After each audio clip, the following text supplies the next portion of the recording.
તો વહાલા વિદ્યાર્થી મિત્રો, આજે આપણે નવરાત્રિ વિશે નિબંધ જોવાના છીએ, તો ચાલો આપણો વિડીયો ચાલુ કરીએ.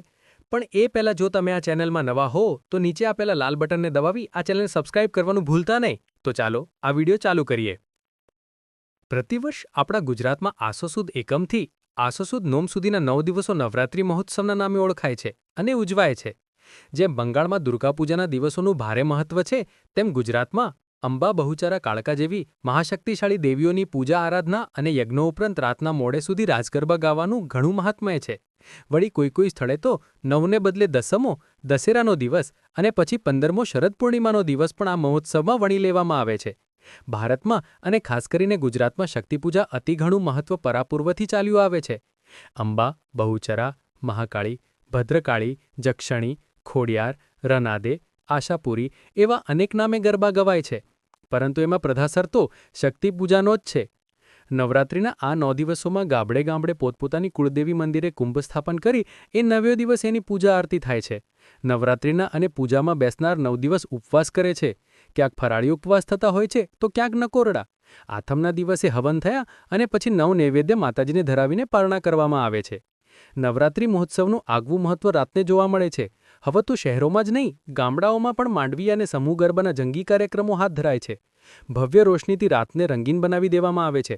માઇક લાઉડસ્પીકર દ્વારા બુલંદ અવાજે સુરીલા કંઠમાંથી ગરબાની સુરાવલી પ્રસરે છે અને માત્ર સ્ત્રીઓ જ નહીં, પુરુષો પણ હાથમાં દાંડિયા લઈને તાલબદ્ધ રીતે રાસ રમે છે.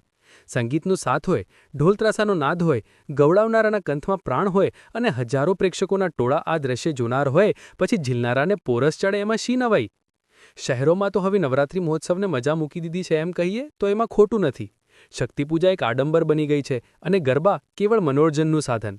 કોલેજિયન યુવકો અને યુવતીઓ ચોક ડિસ્કો ડાન્સ કરી નવરાત્રિના દિવસોમાં દુનિયાને નચાવી રહ્યા છે, ત્યારે એમ થાય છે કે આપણે આપણા તહેવારોમાં આ પડેલી આ બધી વિકૃતિઓ સામે આંખ મીચામણા જ કરવાના? શહેરમાં નવરાત્રિ મહોત્સવના બહાને ખેટ કપવાનું અને ડ્રોનું એક મોટું કૌભાંડ શરૂ થાય છે.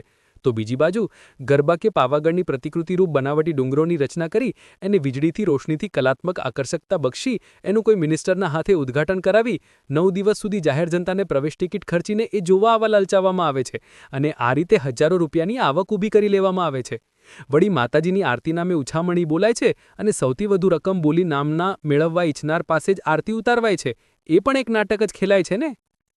જેમને શેરીઓ કે પાળોમાં ગરબા ગાવાની મજા નથી આવતી, તેઓ ગરબા ક્લબ સ્થાપીને હવે સ્ટેજ પર ગરબા ગાવા જાય છે અને મોંઘીદાર ટિકિટો ખર્ચીને શ્રીમંતો આવા ગરબાના શો જોવા થિયેટરોમાં, ટાઉન હોલ જાય છે. વાહરે ભાઈ ભક્તો, ધન્ય છે તમારી માતૃભક્તિને અને શ્રીમેમાના ઢાળમાં માતાજીના ગરબા રજી દેવાની શીઘ્ર સર્જન શક્તિને. પેલો આ માથે કાણાવાળો માટીનો ગરબો કે જેમાં સળગતો દિવસ સનતની જોત જેવો ઝગમગતી રહેતા હતો, એ ક્યાં ગયો એ જોવા માટે કોઈ ગુજરાતી ફિલ્મ જોવા ઘૂસી જવું પડે એવી હાલત છે. કેમ ખરું ને? Thank you for watching this video. Please subscribe this YouTube channel for more videos.